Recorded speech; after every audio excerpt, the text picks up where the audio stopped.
আমি যেটুকা লেখাপড়া করেছি যেটুকা বুঝি সেটা হলো যে ধৈর্য ধারণ করার জন্য আল্লাহ বলেছে, বিদায় আমি ধৈর্য ধারণ করে আছি। আল্লাহ আমাকে উত্তম প্রতিদান দিবেন, এটাও আমি আশা রাখি। আল্লাহর মাল আল্লাহ নিয়ে নিয়েছে, এটা আমার আল্লাহর প্রতি কোনো আক্ষেপ বা আফসোস নাই। আর আমার ছেলেকে মাটি দেওয়ার জন্য সুদূর রাজশাহী কলেজ থেকে প্রিন্সিপাল সাহেব গাড়ি ভাড়া করে পাঠাইছে, এই জন্য আমি ওনাদেরকে ধন্যবাদ জানাই। শিখগঞ্জ মডেল স্কুলের অনেক শুভাকাঙ্ক্ষী বন্ধু বান্ধব আসছে, সানফ্লাওয়ারের বন্ধুরা সব আসছে, তার জন্য আমি সকলকে ধন্যবাদ জানাচ্ছি। পরিশেষে সুযোগ্য আমাদের টিওনো স্যার, আমাদের শিখগঞ্জের মধ্যমণি, উনি আমার ছেলের জানাজায় কষ্ট করে এসেছে, এই জন্য ওনাকে আমি মোবারকবাদ জানাই এবং কৃতজ্ঞতা জ্ঞাপন করছি ওনার প্রতি।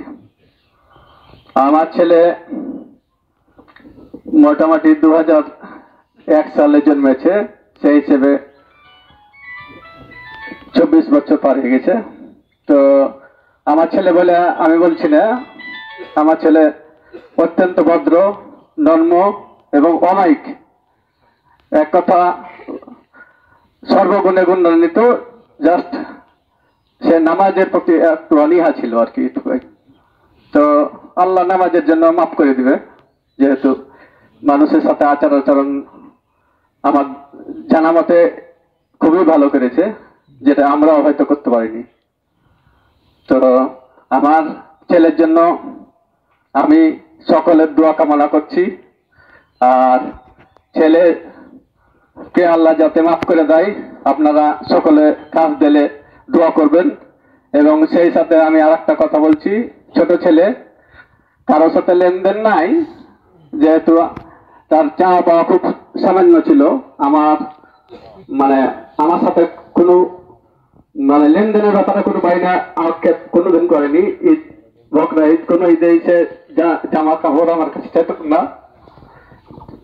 যা কিছু বলার তার আম্মাকে সবসময় বলতো, রাজশাহী কলেজ যাবে, ম্যাচে যাবে, কয় টাকা লাগবে, তাও আম্মার মাধ্যম দিয়ে বলবে সে। আমি তাকে জিজ্ঞাসা করি, বাবু কয় টাকা লাগবে বলো, সে বলছে যে কি আম্মুকে বলে দেবো। এই তো আম্মুর মাধ্যম দিয়ে সব লেনদেন হইতো, কথাবার্তা হইতো। এখন আমাকে ভয় করে ভাই বলতো না, কি শরম করে বলতো না, যাই হোক আল্লাহ পাকে জানে।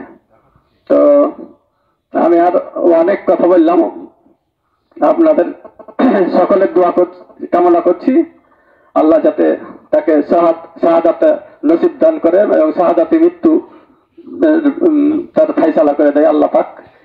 এই জন্য আপনাদের দোয়া কামনা করছি আর কি। এই বলে আমি আপনাদের কোনো দেনা পাওনা যদি থাকে, কোনো বন্ধু বান্ধব যদি কিছু টাকা পয়সা পান, তাহলে আমাকে একটু কাইন্ডলি বললে আমি দিয়ে দেবো আর কি, অসুবিধা নাই।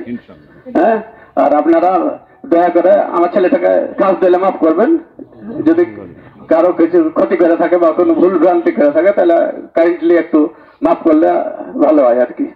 তো ঠিক আছে, আপনাদেরকে সকলকে মোবারকবাদ জানিয়ে আমি আমার সংক্ষিপ্ত বক্তব্য শেষ করছি।